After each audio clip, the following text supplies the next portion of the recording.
کائلا راس کی زندگی ایک عام نوجوان امریکی لڑکی سے بہت مختلف ہے۔ وہ روزانہ 6-7 گھنٹے اسکول میں نہیں بلکہ لاس اینجلس کے جم میں گزارتی ہیں۔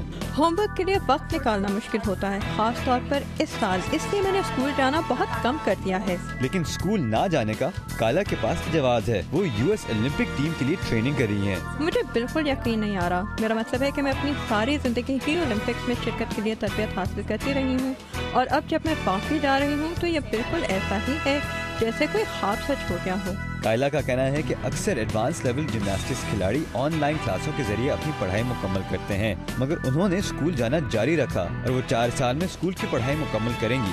ان کے والد جیسن راس کا کہنا ہے کہ جب انہوں نے اپنی بیٹی کو جمناسٹکس کی کلاس میں داخل کرایا تھا تب سے اب تک کائلا نے بہت ترقی کر لی ہے۔ انہوں نے کہا کہ اسکول جانے کے ساتھ ساتھ اتنی اچھی جمناسٹکس کھلاڑی بنانا آسان نہیں تھا۔ اپنی پریکٹس کرنے کے بعد سیدھا جا کر ہوم ورک کرنے کے لیے بہت نظم و ضبط چاہیے، یا آپ کو آرام کرنا ہوتا ہے یا پھر گھر رہ کر ہوم ورک کرنا ہوتا ہے، جبکہ آپ کے دوست باہر موج مستی کر رہے ہوتے ہیں۔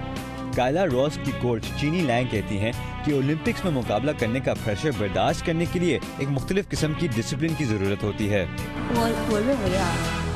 میرا خیال ہے کہ اولمپک گیمز میں اس کا سب سے بڑا چیلنج اس کا اپنا ذہن ہے۔ اسے ذہنی طور پر اور بھی زیادہ مضبوط ہونے کی ضرورت ہے۔ اسے یہ سوچنا ہوگا کہ میں نے اس کام کی 1000 مرتبہ پریکٹس کی ہے، یہاں صرف جگہ تبدیل ہوئی ہے۔ اگر آپ بہت زیادہ سوچنے لگیں تو آپ کچھ نہیں کر سکتے۔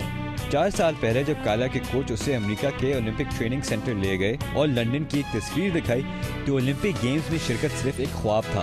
4 سال بعد امریکہ کی جمناسٹکس ٹیم میں سب سے کم عمر کھلاڑی کی حیثیت سے وہ اب لنڈن اولمپکس دیکھے گی۔